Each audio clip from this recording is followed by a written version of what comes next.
Okay, now I'm ready. Very nice, very nice. I'm Resident Solo with Jewel Sage for YouTube, joined by my buddy Patrick McCray, my buddy Gordon Dymowski. We're here to talk The Prisoner. It's our last episode. Many happy returns. I love how the village is empty, guys. It gives a very Silent Hill type of feel.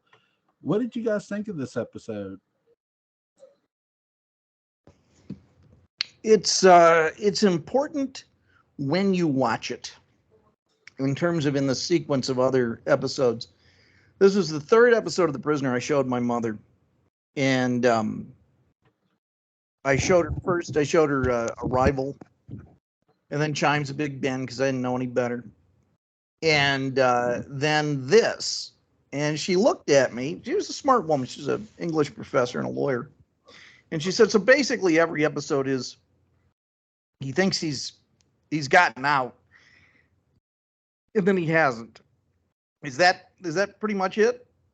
And because at the time, I had to rent these episodes individually, and I was a kid, so I didn't have access to a car or even a burro, which I later used to get videotapes with.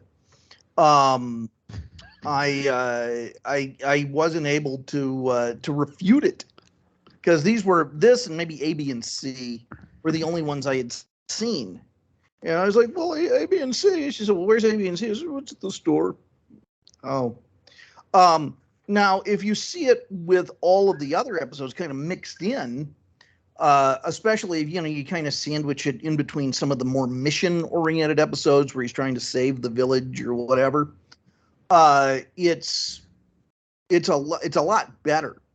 And it has a lot of interesting stuff. I mean, this is where it's one of the maybe first or last institutions that Number 6 thought he could count on. His home base betraying him.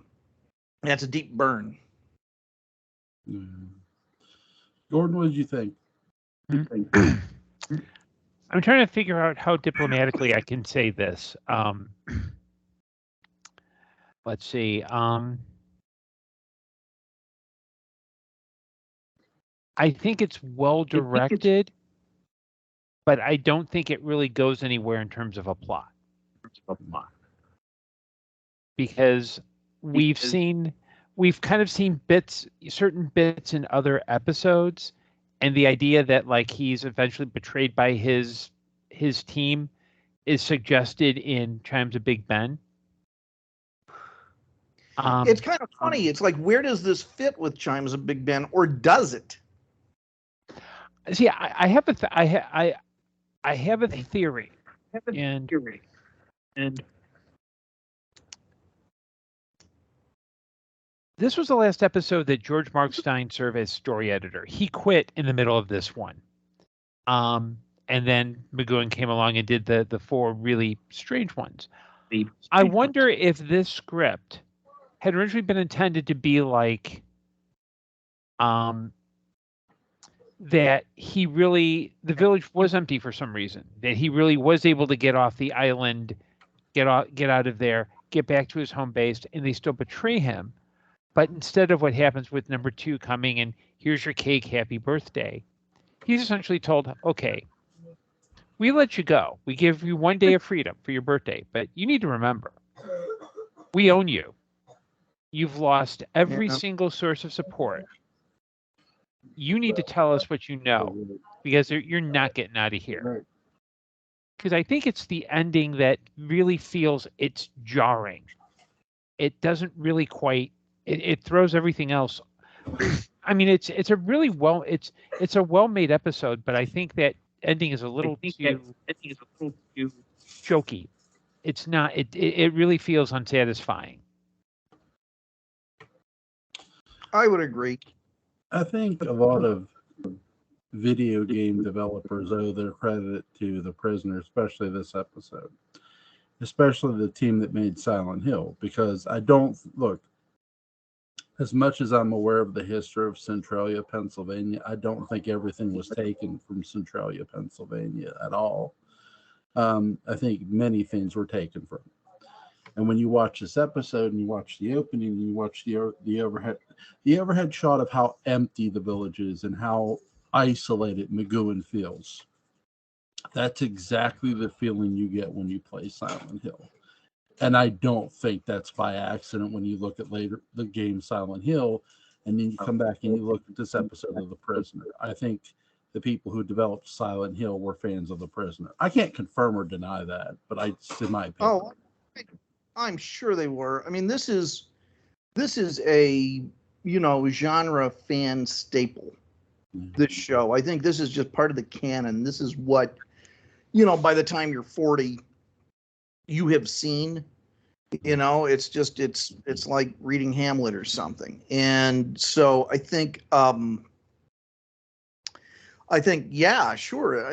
And furthermore, I'll go out on a limb, which really isn't, and I'll say that I can't imagine anyone being a responsible critic and disliking The Prisoner. So I imagine they're going to be fans also. So sure. Yeah, I imagine this. What are the most Silent Hillian aspects? Because the only Silent Hill I know is the stuff at the end of the Benny Hill show where, it's just music and he's running around really fast. That's as close to Silent Hill as I know. If you go now, you don't have to play the games, but go watch the movie, the first one only, and watch where the woman, after the car wrecks, she comes into the town of Silent Hill. She feels very much alone at times, and you get that feeling. Now, if you play the game, you get that feeling 10, 20 times. But you get the feeling toward the movie. The creators, the people who did the Silent Hill movie, followed the games. They did a very smart move. It's one of the best video game movies made. Now the sequel, not so much, but the original movie, yes. And when you have that isolation feeling, that's what I get when I watch this episode with McGowan on the island. Yes, he escapes, great, but he looks around too. He checks. And it's like you get the sense that this is done on purpose by the people of the village to make him feel like, okay, you wanted to be alone? You wanted isolation? Here it is. Have it. Also, I also think this is in every way a nod to Danger Man, because there's Danger Man elements in this episode when he gets back to London. The map sequence is pretty much the same as in the first episode of Danger Man, where they go to the same island. They coordinate the map the same way, similar. So but back to Silent Hill, it's the isolation of it. It's not just the creatures, because there's symbolism with the creatures. I don't think there's no creatures really in The Prisoner other than, well, Rover. But none of them are dressed like sexy nurses wanting to kill you. None of them look like Pyramid Head. I think that's the biggest separation too. Silent Hill is more meant for horror. This episode has a tad bit of horror when you see the empty village, because it gives a very scary, it's like, okay, where did they all go? I mean, they're just gone. It's funny. This is sort of on a comparison. I've been watching a lot of missing persons stuff over the years. And that's what it feels like. Just everybody in the village just vanished. They went missing. They're gone. And I get the sense, again, that's on purpose by them to sort of get at number 6. Hey, you wanted all this isolation. You wanted to be by yourself. You don't really want to socialize with us or trust us or talk to us. Be by yourself. Have at it. And then when he escapes, it's also to give him the illusion, you can have your little freedom, because he's so paranoid, in which he should be, and he gets on and he thinks the police are meant for him, and they said, no, that's somebody escaped, which they don't say who, they don't specifically say who, which it could be him. I really liked the episode. Like Gordon said, it's well directed, but I love the way it's shot.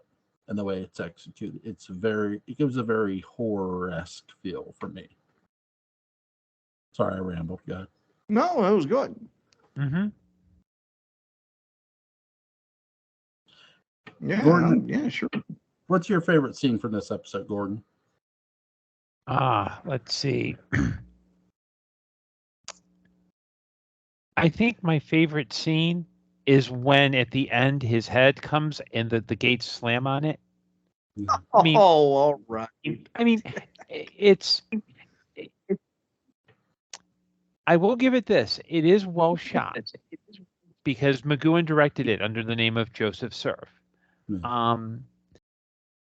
But as I watched it, I really felt it was.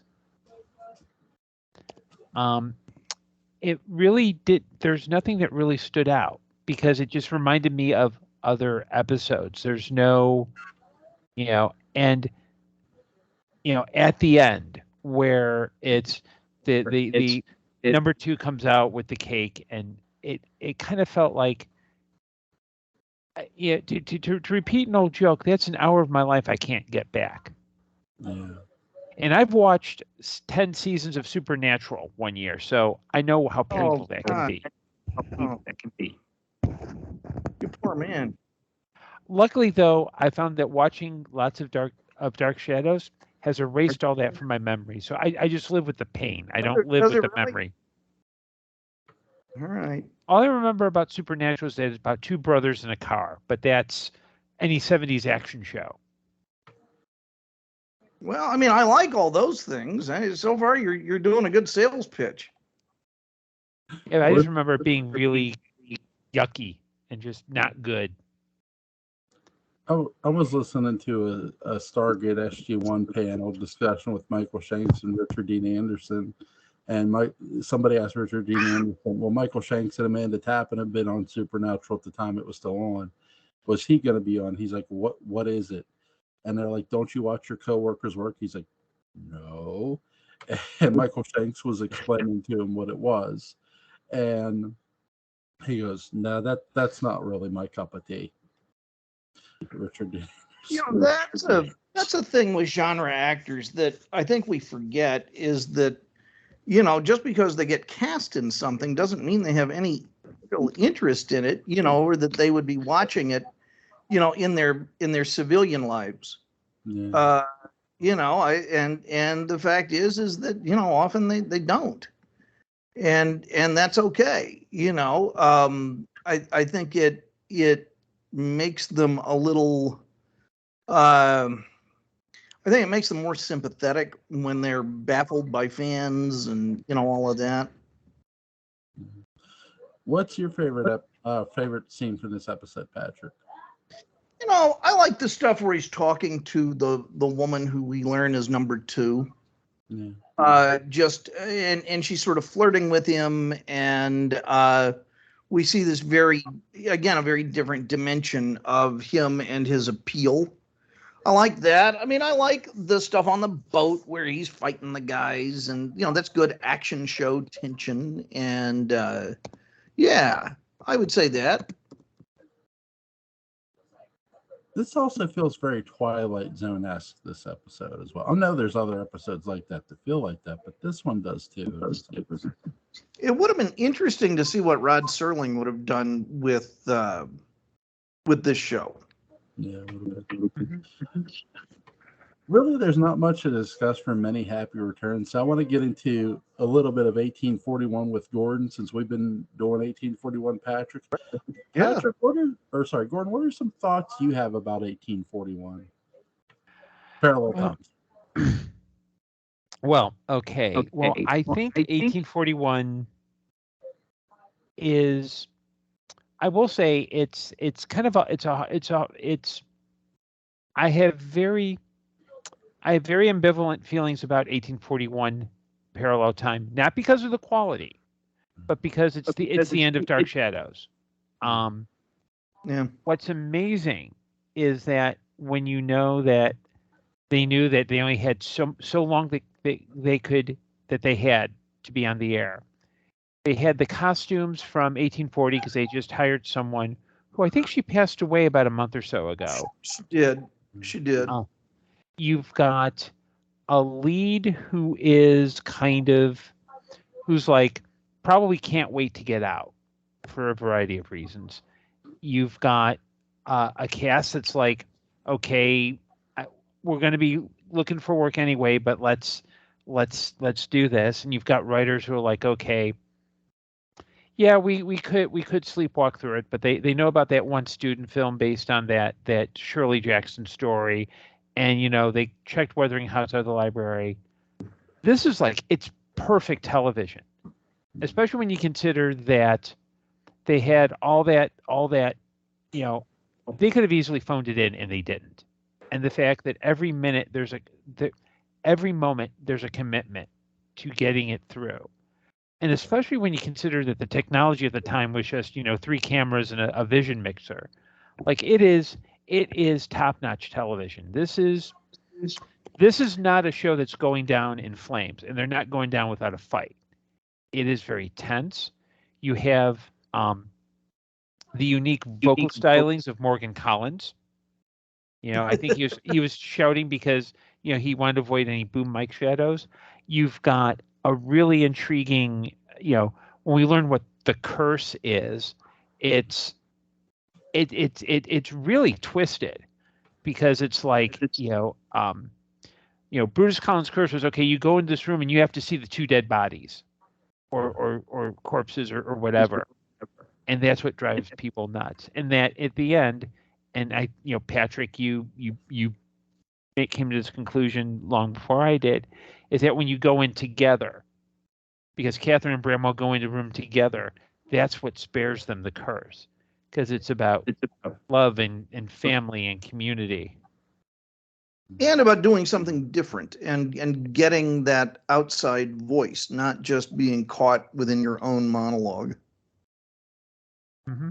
I think something too with 1841, this is the first time we're getting literally a Collins cursing the family. Every other time, it's been an outsider. Yeah, Angelique's a Collins by marriage, but she's not a Collins by blood.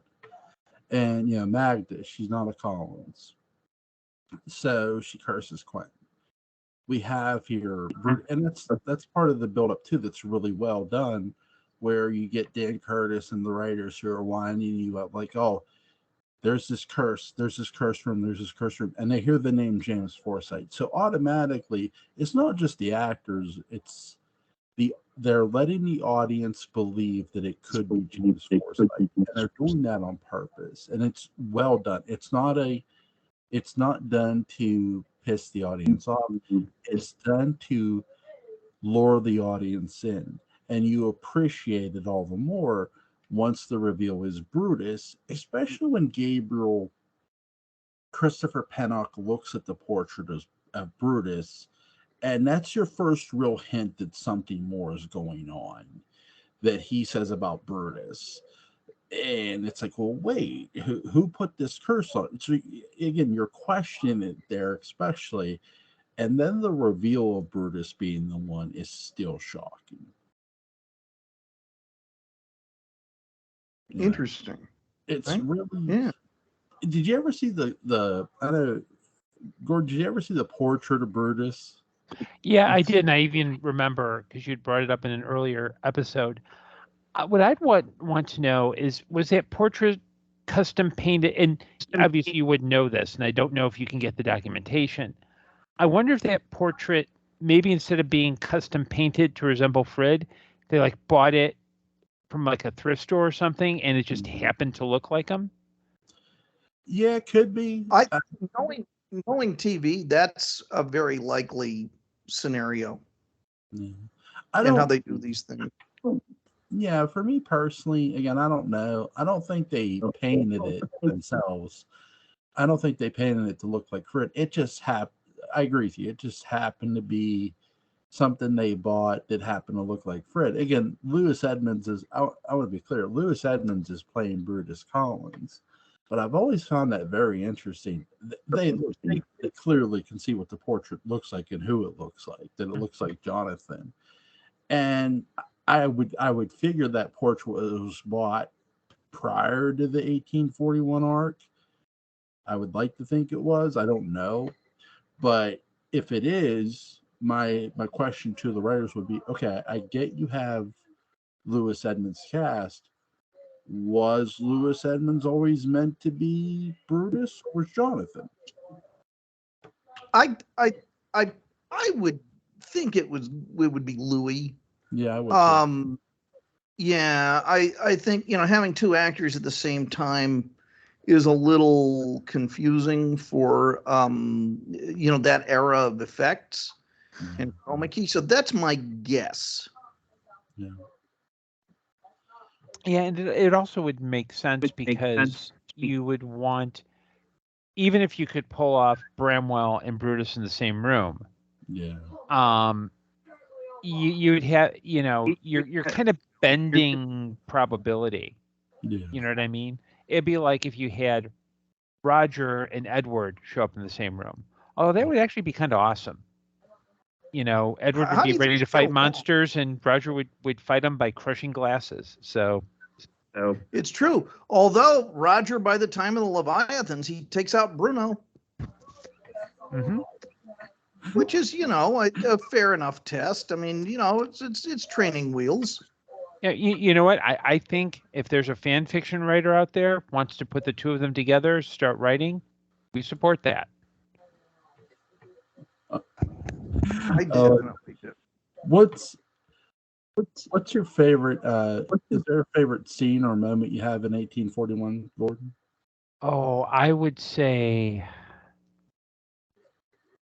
I'd have to say that the death of Morgan Collins. Yeah. That, and I think that with, and a close second being, I think it's episode 1206 where Bramwell just beats the snot out of Morgan. Because you don't think of Jonathan Frid as action hero, but yeah, he really, I guess maybe Keith had ticked him off that day or something. Maybe had a little too much of the ABC commissary coleslaw, and Frid wanted some. He's like, oh, that guy's going down. That's it. Oops. Oh, oops. I didn't mean to hit you that hard. I was just a little too over enthusiastic. Yeah, that that choreography fight sequence is done better than the one between him and Lamar Trask. Must say, like the sloppiness of the Trask fight. I know. It's two guys who have no business fighting, but they kind of have to. So here we go. Well, to your point too that you made in the original Dark Shadows Day book, when's the last time Barnabas has been in a fight? He hasn't. We've never seen Barnabas actually be in a fight without his powers until now.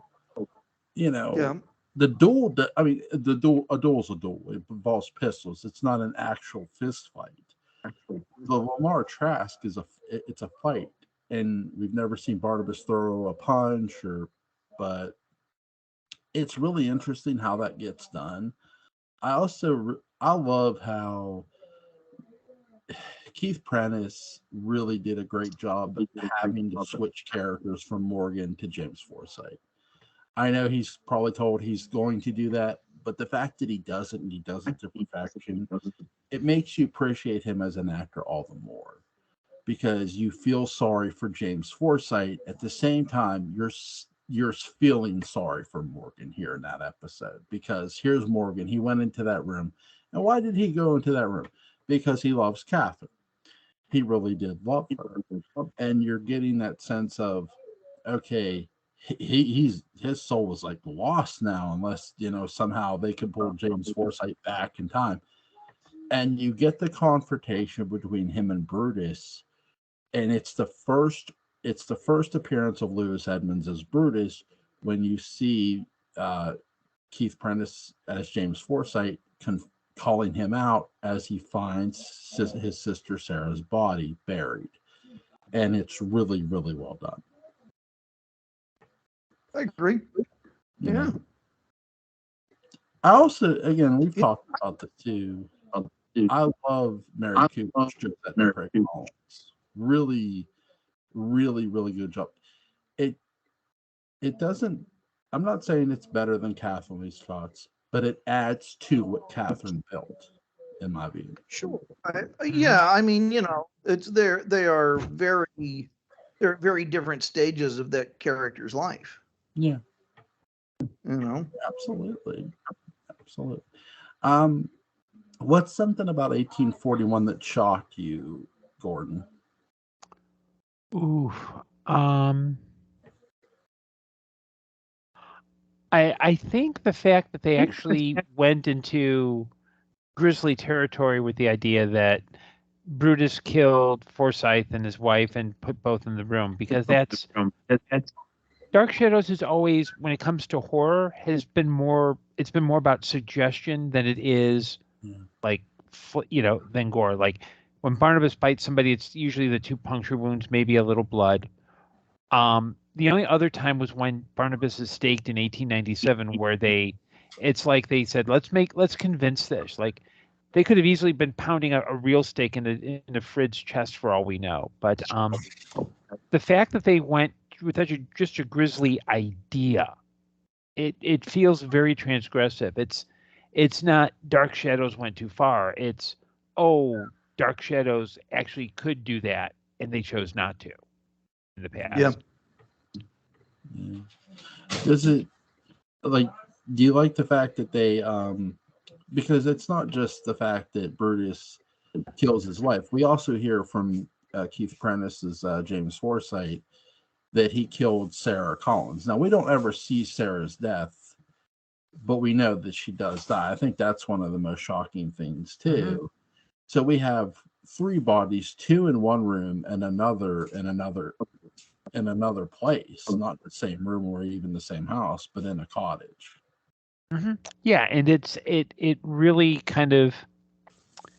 really brings home the fact that it's even in Collinwood, even though Barnabas does not turn into a vampire in parallel time, it doesn't mean that the Collins family doesn't have some kind of curse to it. It's we see in this one, it is a Collins cursing a Collins. Just like I would argue in 1970, in 1970 parallel time, there's no real the curse isn't, there's no outside curse. It's just that the family naturally tends to be a bunch of bastards and a really dysfunctional group. Yeah. What's when you look at the cast, who's somebody you were shocked that they added, or maybe because I love the fact that they had Christopher Pennock, but I think again my favorite addition is Mary Cooper, because it's not something I was expecting to see Josette as an older woman. Yeah, I would have to say Mary Cooper too, because you would think that at that point they wouldn't want to bring in like anyone from 1795. Yeah. Without necessarily, because then it's part of it would be viewer memories, but I would also think that it's basically saying, hey, remember when we did that this much? The hint might be, maybe it would probably be unintentional. Remember when we did that thing back years ago in 1795? Let's remind you of it here. But it also gives the storyline a real sense of history, that it's not just, let's just throw people in historical costumes and have them pretend to be other people. Like, there's a real sense that this is a valid alternate timeline. That there have been some fundamental changes. Whereas I think with 1970, and it was kind of it was basically, half the cast is making a movie. What do you do with the other half? Well, you put them in cute costumes and make them do other stuff. What, Gordon, do you think it was always a divergent timeline, or do you think there was some kind of John Bar hinge that made that happen? Well, here's my theory, and I think I may have said this to you privately, Patrick. I think these 2 timelines are branches from the same premise, which is that in parallel time there's no Judah Zachary. Yeah. Because I know a lot of people say there's no Angelique, but I would argue, if there's no Judah Zachary, in one timeline Miranda Duval marries into a family that ends up becoming the mother of Angelique and Alexis Stokes in 1970 Parallel Time.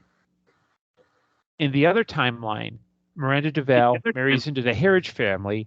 That results in Catherine, and that timeline kind of goes. So there are two branches, because the family. I know the popular theory is 1841 leads into 1970 Parallel Time. I don't see how quite the families match up. It also doesn't account for the butterfly effect, which is not just a bad Ashton Kutcher movie. Sound of Thunder, Ray Bradbury, do a search, listen to the audiobook, you'll thank me later. And I think that the other key thing, besides the families not lining up, in 1970 Parallel Time, what drives the story? It's Barnabas seeing a book, seeing the life and death of Barnabas Collins. Mm-hmm. Why would, if Barnabas didn't, that kind of suggests to me that Barnabas was in Parallel Time was a man of some renown. Maybe he partied down with John Adams. Maybe he went to England and became a barrister. Maybe he moved to Baltimore and sponsored Edgar Allan Poe's writing. But he did something to warrant writing a biography. I don't get that sense in 1841 Parallel Time. And in fact, Bramwell seems like, well, I got screwed, and he has that resentment towards the Collins family. So that's why I think they're kind of branches from the same premise. Yeah.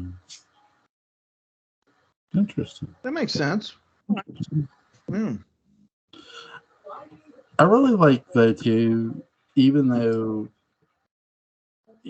when I look at 1841, I kept thinking about William Holland Head's Loomis's book, The Life and Death of Barnabas Collins. I sort of wonder, because when I think about his book, how accurate really was it? I mean, how can we look at William Holland Head's book, though technically we haven't read it, and say, well, it's accurate? We could look at his book and say it's just a variation of the Collins family history book, only it's specifically about Barnabas. It's just, I question, again, I get the book is popular among the Collins family, and it gave William Holland Head's some money. But in the same sense, it's like, okay, we know because it mentions that Barnabas had a son in that book. It mentions that Barnabas married Josette in that book. And we could look at that and say, well, that's 1841 Parallel Time. At the same time, I have to question how accurate William Holland Head Loomis's book is, because I don't know what drove Willie himself. It could have just been grief. Yeah, I think that I think it's also hard too, because with Parallel Time Willie, he's a drunk and he's got a goofy marriage, and he also had some other books leading into it. So I kind of wonder if this was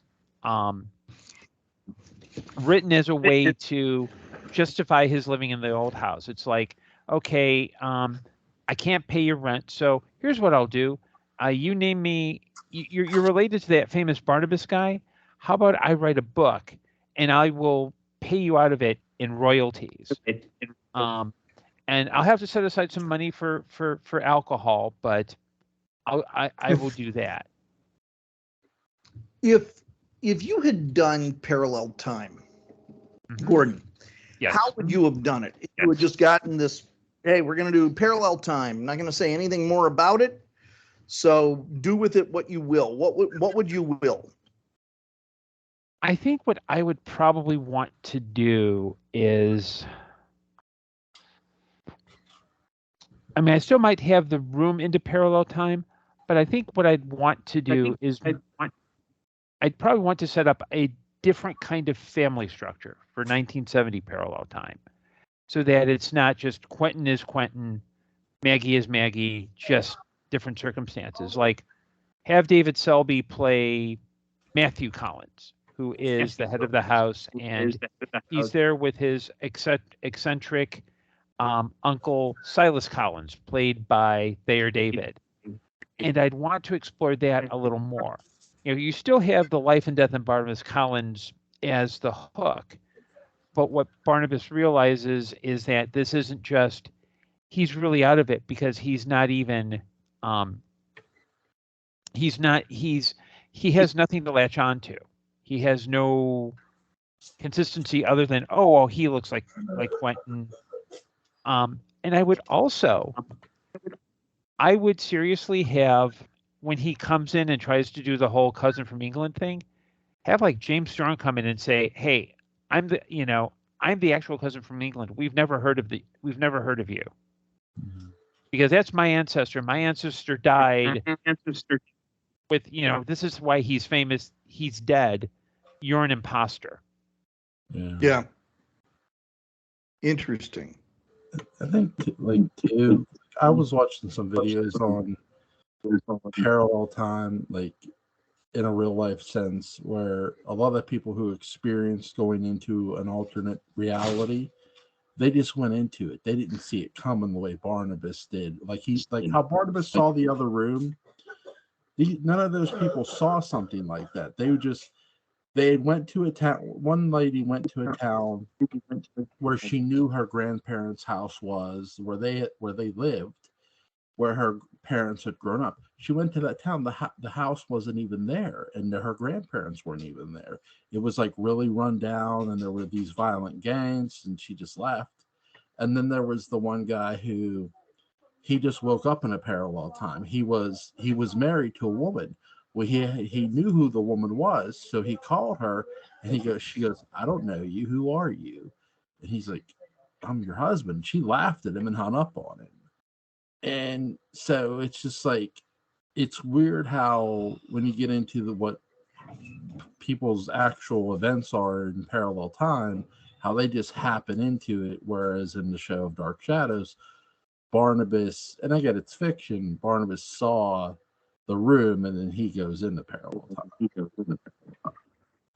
Yeah. And one of the things that I would do with the parallel time room, and I'm basing this on a cursory understanding of quantum physics, which is there's a principle that the act of observing affects the observed. So like the idea that like if say Count Petofi opens the parallel time door in 1897, he's going to watch Quentin and Jenny, Quentin with Jenny telling Edward, "I love this woman. She's going to have my children. I marry her, and I forsake no other woman, and I am giving up alcohol." Yeah. Kind of when you open it in any time, you don't necessarily see a separate band. You see the band that kind of corresponds to where you're at. I mean, it's a bit convoluted because Dark Shadows is a very straightforward show, but I kind of want to do that. In fact, I had a great idea for if episode 1245 hadn't ended, how I would, it wasn't the end of the show, how I would end it to lead into the next storyline. Cool. Okay, so you have Melanie, the whole, she was, it was like she was attacked by a wild animal. You do the shot on Fred, and then you do the same thing, except you go through the main room, you open the windows, and you see two red lights that are like it's like someone standing with two red eyes, and you hear the werewolf growl. That. And then what you do is you have Jerry Lacey as Collinsport detective Lamar Trask, and it's funny because he visits the Collins and he asks, it's funny, we found a body on your premises, and it looks like me. What's the deal? And you do kind of a Hound of the Baskervilles style story. Yeah. Interesting. Now we got to get me back to 1971 so I can tell Dan Curtis this. Yeah, it would have been nice. Yeah, I'll buy that. My main thought on parallel time is that I would have I want to go much more sort of lurid with it. I'm eager for Dark Shadows to be something other than a soap opera, which is wrong of me, but there I am. But what's Barnabas's reasoning for going into parallel time? To live a different life. To think he thinks he's not a vampire. Not be a vampire. Okay, so it works. It works. However, like Daybreakers, it's a world where everyone is a vampire, except for him. And now he's on, or there's a resistance movement or something like that, and he's on the other end of it. That's, they would have to find a way to shrink it so that it's doable in a soap opera format. But I like that idea. So you have kind of an I Am Legend situation. Sort of, yeah, but it is a society that functions, like in True Blood. They have substitutions, and they have humans who are being farmed or something like that, because that's friendly for daytime TV. But they've already done. If you do Evan Hanley's face, what's left? Yeah. I also think with Barnabas, you could have had him open the door to parallel time, and the room is dark, but it looks like how it looked empty. It does look empty, but he keeps seeing a figure lurk in the dark, and he hollers out to it, and it doesn't answer him. And Julie is like, you can't just go in there. It feels like somebody's wanting you to go in there. And he's like, I want to go in there. So he goes in there, and lo and behold, it's him. It's himself. Only this time, the Barnabas we know is human. The Barnabas he sees is a vampire. And he goes, where's the family? He goes, I killed them all. I'm the only one left. And where you have a bad Barnabas, sort of where you have the House of Dark Shadows Barnabas, but turned up 180 degrees. Wow. And he's bad to the bone. That's an interesting question. How does I think you might have covered this in a podcast recently. How does our Barnabas, deal with the House of Dark Shadows Barnabas if they get pitted against each other? Oh, he kills him. He has to kill him. I mean, look. You're dealing with two he's. Well, in the same sense, look, where Barnabas had to deal with Dirk Wilkins and had to deal with other vampires, this time when he has to deal with himself, he can't be the conflicted person of, I can't kill myself. Our Barnabas would kill himself, and here's why. Because what did he sort of condemn Joshua for not doing? Killing him. When he spoke to Josette's portrait, he was mad at Joshua. We all know how cold-hearted Joshua was. He trusted his father to end his life, not chain him up, end his life. And when he didn't, that was the biggest heartbreak. Not that he's, I'm alive. Yeah, he says I'm alive and free. But in the same sense, he's thinking, man, my dad betrayed me. He let me down. I thought he would do be in. He wasn't expecting to be alive. He has to do what Joshua couldn't do. And he can do because he knows what the consequences are. It's just that when you get into vampire hunting, where you've played a game or you've watched a movie, the stakes are high. Like if you choose to pull back on a vampire who's pure evil, I'm talking all the way, there's no coming back. It's twice as dangerous as letting any slasher go free. Well, you know who he has to recruit to help him? Who's that? Angelique. That's a weird one. He has to go back to primary time. Say, Angelique, you gotta come back with me. We got a big fish to fry. Here's the other shoe though. The bad Barnabas is with Angelique.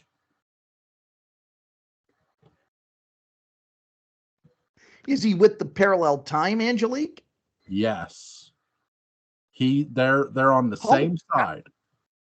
Because if you go that route, it covers it. In a lot of when we look at a mirror of ourselves, does the mirror version know us better as much as we know about it? And the answer is probably yes. And it prepares for us. It prepares for our arrival. It prepares for, you know what? He'll probably go get Angelique. Well, I already have Angelique on my side. So anything my mirror will do to combat me will be useless. And that's the real horror begins. Jewel, I got to tell you, you have taken on a cosmic import at this moment. I almost feel like I'm dreaming, or I'm like halfway between life and death, and I hear your voice talking about how the mirror version of me will know more about me than me knows about me. And I like it. This is very, very cosmic. Well, I mean, when you're talking about an alternate reality, and you're talking about an alternate version of yourself, what does that imply? Okay, if we met a completely evil version of ourselves, if we met the coldest, bloodiest bastard ever, who was so cruel and so cunning to the point of when you met them, you knew what you were going to do. But in the same sense, so did they, because just like you knew of their existence, they knew of yours. They found you before you found them. And it's sort of something I've talked about with, 1970 Parallel Time. Yes, we see Barnabas go through parallel time. Who's to say somebody from parallel time, like a Victoria Winters, didn't already come through first, or somebody else come through? Just because we didn't see it happen doesn't mean it didn't. So then this brings up some interesting things. And Gordon, I know I'm just sort of running off at the thing to run off on, but with your indulgence, then if the evil version knew about me, what would the evil version want? Because you think the evil version has the drop on me. Yeah. So what does the evil version want with me? The evil version wants your life. Not normal. Not normal. It wants to rule every dimension possible as you. It wants to be the one and only Barnabas. In a weird way, okay, where Highlander was there can be only one, well, there can be only one Barnabas. And let me posit something as a game player. If you wanted something other than being the only one, if you were really evil, if you wanted to use this as a tool or as a weapon or as something for study, what might come out of that? Well, you would want to learn how to not just cross one dimension, you would want to learn how to cross all.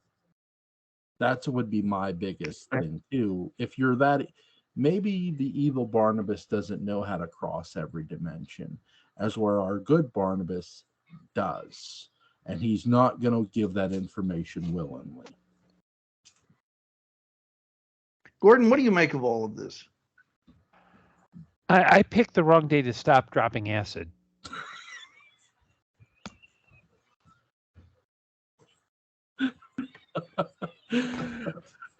Sorry for the crazy discussion, guys. Let me take Jules' theory that if there's a mirror universe version of me, that they're going to know me as well as I know them. First off, I know the mirror version of me is going to be really, really lame because he's going to have a goatee and facial hair does not work on this face. Let me tell you. Trust me, I tried in the early 90s. Secondly, if it's a mirror, are we talking with mirror? Are we talking one's good, one's evil? Are we talking my traits, the opposite traits? I think you're talking either or, because if you get into one mirror verse, you're getting into the other. But in the same sense, when you do good, where there's good, there's what? there's evil. So you could have a good, even a goodier than what you are, but then there's the ultimate evil of you. And that ultimate evil has a master plan to cross every dimension, every mirrorverse, and rule it all. And it wants you to show them how to cross it. And you're the only one. You're the one that knows how to cross every dimension, not him. And if you show him, you're screwed. You either have to kill him or find some way to seal it all forever. See, what I would do is I'd lie to him. I'd say, you know what, you need to find a guy in your universe named Jules Sains, and he will give you the secret. I can't. Because if he's my exact opposite, he would actually fall for that stuff. I have just outthought myself, which is very painful. I think I would try to join forces. I would say, we can snow a lot of people if there are two of me running around. It's like multiplicity. Except I'm the one that comes out at the very end. Yeah, and that's good too, because it could be like, okay, well, I've got an idea. You go out and gallivant and get in trouble. And when the police come to my door, it's like, oh, I've got an alibi. I've been here all evening. Really? Yeah, sure. Right. Here, look at my bus pass. I could, if I wanted to, if I wanted to say actually be in two places at once, I could say, okay, here, evil self, which one do you want to do? Yeah. I say, okay, you go there, I'll go here.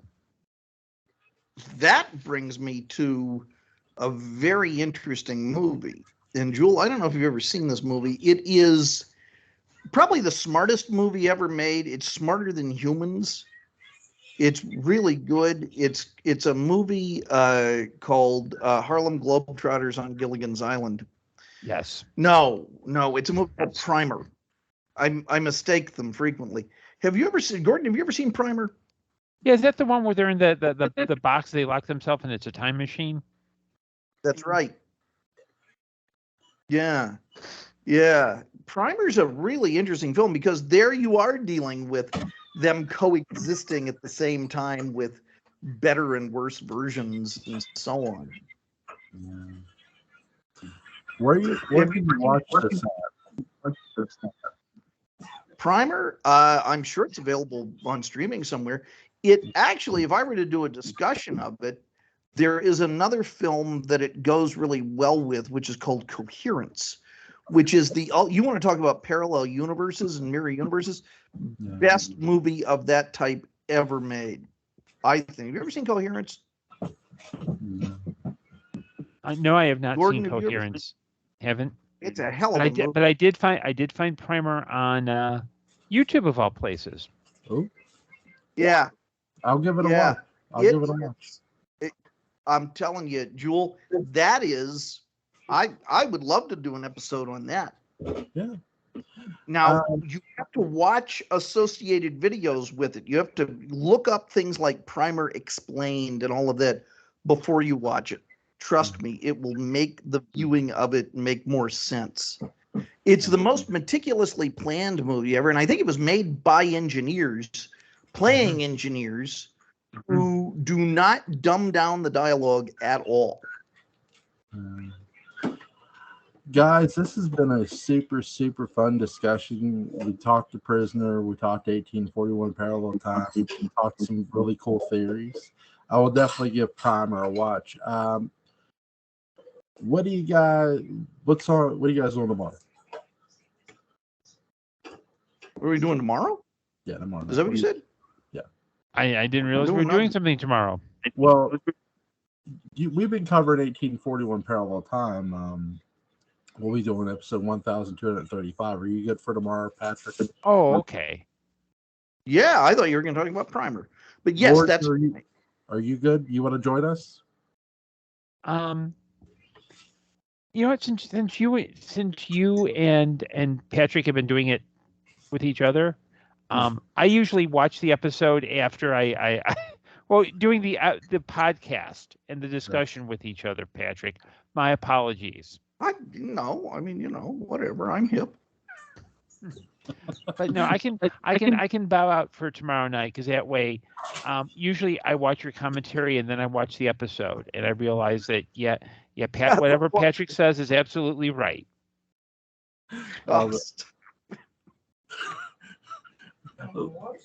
Listen, link to Gordon Dymowski's Amazon page is going to be in the description box. Link to the Dark Shadows Daybook Unbound. Go pick that up if you haven't already. It's a masterpiece.